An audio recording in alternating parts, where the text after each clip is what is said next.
When I would have bought these when I was young for a couple of £100, they were, Irish furniture was very, very cheap in the late 60s and 70s.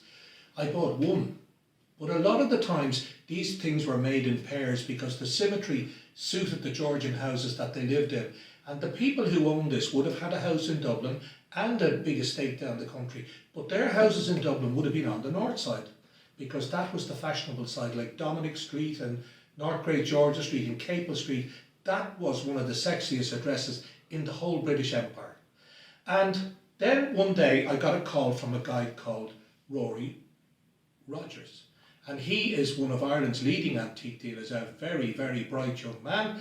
And he uses the internet to bring together furniture that has been separated for hundreds of years.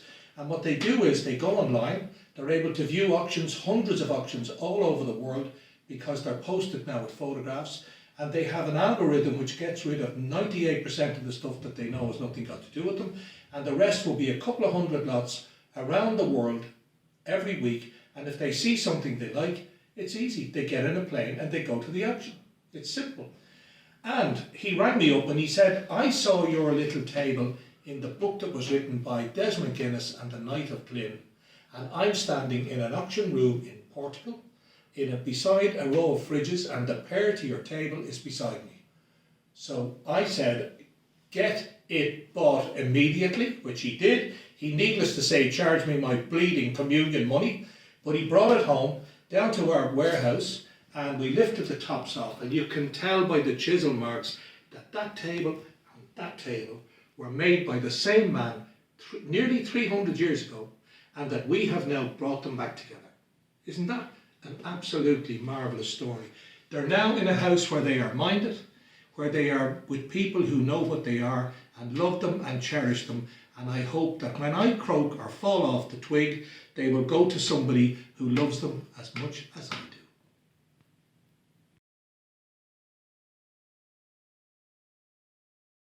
When I bought this one table, I bought it from a lady friend in Dublin whose family were connected with Hugh Lane.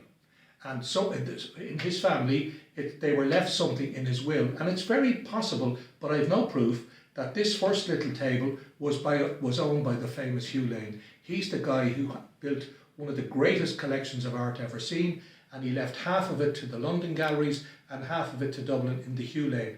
But he had an amazing idea.